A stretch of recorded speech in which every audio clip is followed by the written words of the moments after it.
8, 7, 6, 5, 4, 3, 2, 1, 0.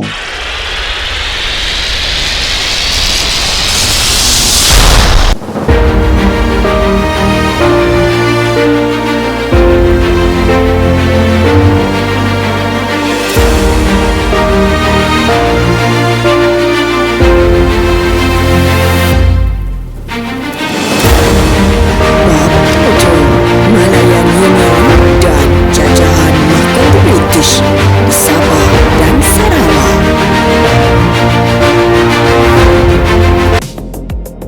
Para pelajar, kita akan melihat bentuk pentadbiran British selepas pengunduran Jepun, yang mana berlakunya pentadbiran Malayan Union, pentadbiran jajahan mahkota British di Sabah dan pentadbiran jajahan mahkota British di Sarawak. Okey pelajar, kita akan lihat bagaimana Malayan Union di Tanah Melayu ditubuhkan, yang mana Sir George Hall yang meletak di London mengumumkan penubuhan Malayan Union di Tanah Melayu dan disiarkan di akhbar dan radio pada 11 Oktober 1945. Kemudian Sir Harold MacMichael dihantar ke Tanah Melayu untuk mendapatkan persetujuan raja-raja secara ugutan dan paksaan. Faktor penubuhan Malayan Union adalah untuk menjadikan keseragaman pentadbiran di Tanah Melayu, adanya kepentingan ekonomi, persediaan ke arah pemerintahan sendiri, pemberian kewarganegaraan kepada orang Cina dan India dan mengawal kuasa politik orang Melayu. Para pelajar, kita akan melihat struktur pentadbiran di Malayan Union. Struktur pentadbiran Malayan Union adalah terbahagi kepada beberapa perkara, iaitu struktur negeri, pentadbiran, kedudukan sultan, syarat kewarganegaraan dan pengasingan Singapura. Kita lihat pula faktor penentangan terhadap Malayan Union. Pertamanya adalah syarat kewarganegaraan yang longgar, yang kedua sultan kehilangan kuasa, yang ketiga paksaan daripada Sir Harold MacMichael kepada sultan, yang keempat sokongan bekas pegawai-pegawai British dan yang kelima status Tanah Melayu telah berubah. Kita lihat pula bentuk penentangan orang Melayu terhadap Malayan Union. Penentangan melalui akhbar-akhbar tempatan. Orang Melayu mengadakan Kongres Melayu. Orang Melayu beramai-ramai mengadakan demonstrasi. Menghantar telegram dan surat bantahan Malayan Union. Orang Melayu mengadakan rapat umum. Bantahan besar-besaran daripada raja-raja Melayu.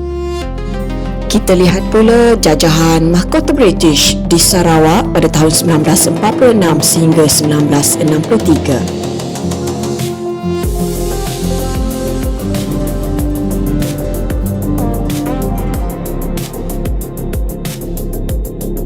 Selepas tamat Perang Dunia Kedua, Charles Wynnebrook membuat keputusan untuk menyerahkan Sarawak kepada kerajaan British. Pada tahun 1946, Sarawak secara rasminya menjadi Crown Colony atau tanah jajahan mahkota British. Punca penyerahan Sarawak kepada kerajaan British adalah disebabkan tidak mempunyai sumber kewangan yang cukup untuk membangunkan Sarawak. Charles Wynnebrook berpendapat masa depan politik dan ekonomi Sarawak lebih cerah di bawah pentadbiran kerajaan British.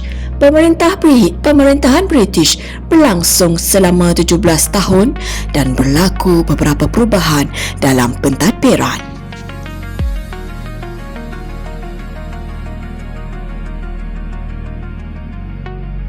Gubernur yang mentadbir jajahan mahkota British di Sarawak adalah dilantik oleh British. Kemudiannya gubernur ini menggantikan pentadbiran Raja Brooke. Yang ketiga, Gubernur pertama Sarawak adalah Sir Charles Arden Clark. Yang keempat, tertakluk kepada arahan yang dikeluarkan oleh pejabat tanah dan jajahan British. Yang kelima, Gubernur dibantu oleh Ketua Setiausaha yang merupakan ketua kepada pegawai-pegawai kolonial.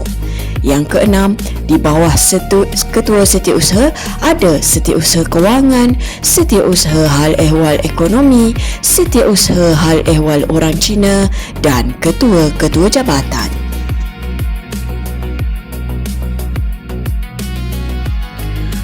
Seterusnya adalah Majlis Tertinggi.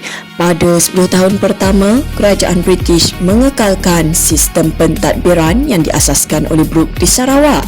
Kemudiannya, selepas 10 tahun tersebut, British melakukan perubahan dalam Majlis Tertinggi dan Majlis Negeri secara beransur-ansur. Perubahan dalam Majlis Tertinggi adalah melibatkan Perlembagaan 1941, iaitu Majlis Tertinggi berperanan sebagai badan penasihat kepada pemerintah British. Majlis Tertinggi berunding dengan Gubernur berhubung dengan hal-hal pentadbiran, pegawai perkhidmatan awam dan ahli Majlis Negeri. Kemudiannya berlaku pula perubahan di dalam Perlembagaan 1956 yang mana berlakunya perubahan dalam keahlian Majlis Tertinggi yang terdiri daripada 5 orang ahli tidak rasmi, 3 orang ahli ex officio yang terdiri daripada Ketua Setiausaha, Peguam Negara dan Setiausaha Kewangan. Dan pada tahun 1963 pula berlaku perubahan yang mana Majlis Tertinggi disusun semula selepas cadangan pembentukan Malaysia.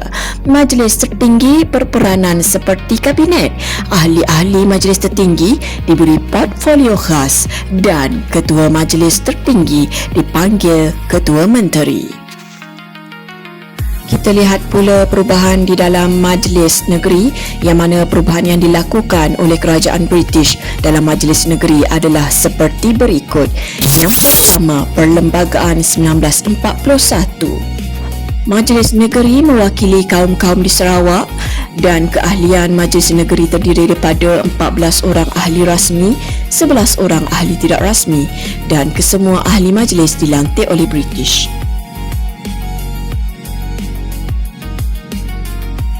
Yang keduanya adalah Perlembagaan 1956 yang mana keahlian Majlis Negeri mengalami perubahan, iaitu bilangan ahli Majlis Negeri adalah seramai 45 orang.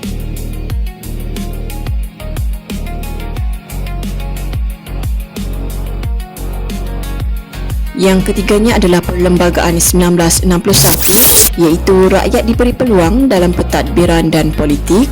Bilangan ahli Majlis Negeri bertambah 3 ahli ex officio, 15 ahli tidak rasmi, 25 ahli yang dipilih dan pemilihan ahli dilakukan melalui pilihan raya. Seterusnya yang terakhir berlakulah pembentukan Malaysia pada tahun 1963 yang mana bilangan ahli Majlis Negeri ditambah kepada 36 orang.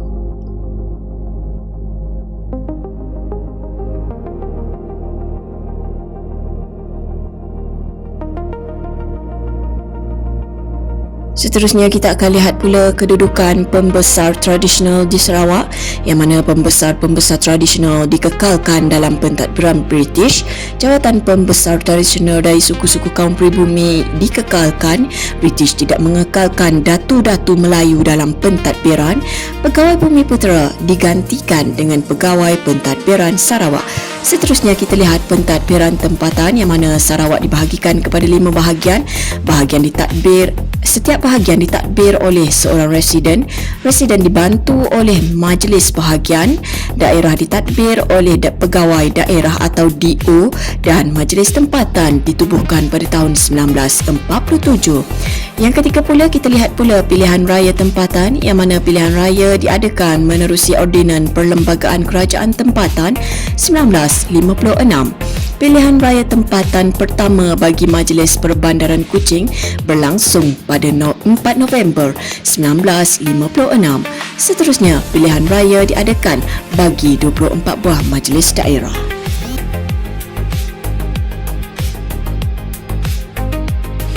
Ayo kita lihat pentadbiran jajahan mahkota British di Sabah.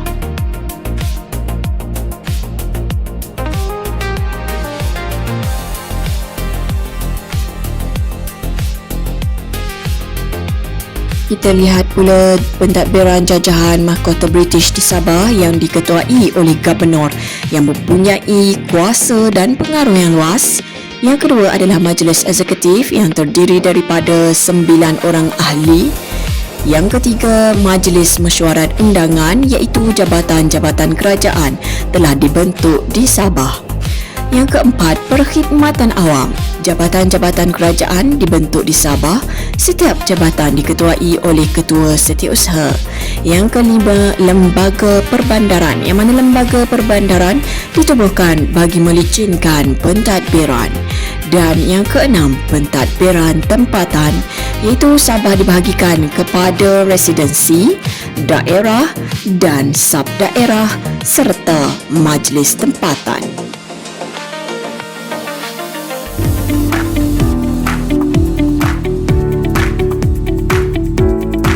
Latihan pengukuhan. Terdapat dua bahagian iaitu bahagian A dan bahagian B. Jawab ke semua soalan dan hantar tugasan ini kepada cikgu untuk semakan lanjut. Untuk itu, terima kasih kepada semua pelajar di atas komitmen yang diberikan. Sekian, terima kasih. Jumpa lagi.